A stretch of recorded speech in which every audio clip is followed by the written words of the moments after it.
Support for Veteran Salute on KPTS comes from the Lattner Family Foundation and FH Kaysing, United States Customs Brokers.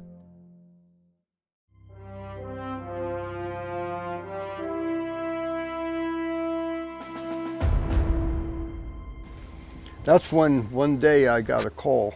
It was a call Valley Center resident Wayne Borman will never forget. A call from a Sergeant Pena. It led to the start of the restoration of Borman's memory.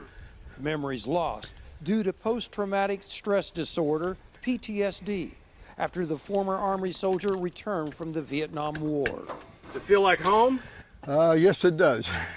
This is where I sat most of the time when we operated from one LZ to another.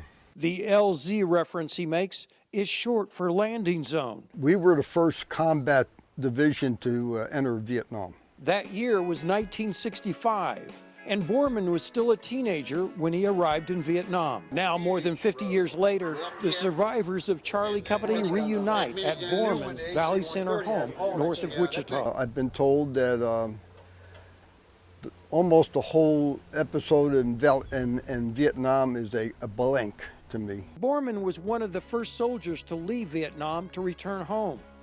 It was on that return home trip that he was told the platoon he just left had been wiped out. But it was wrong information. It was a different platoon that had been destroyed by the enemy, something Borman didn't learn for decades later by going to the first reunion in year 2000. Told me briefly that the guys were still around, they were going to have a first reunion. All of a sudden, life changed. I thought it was my guys that had perished right after I left. Those who were dead, in his mind, were suddenly brought back to life to him. So I want to pay them back for what they did and help me out over the years to overcome my PTSD and try to make me remember.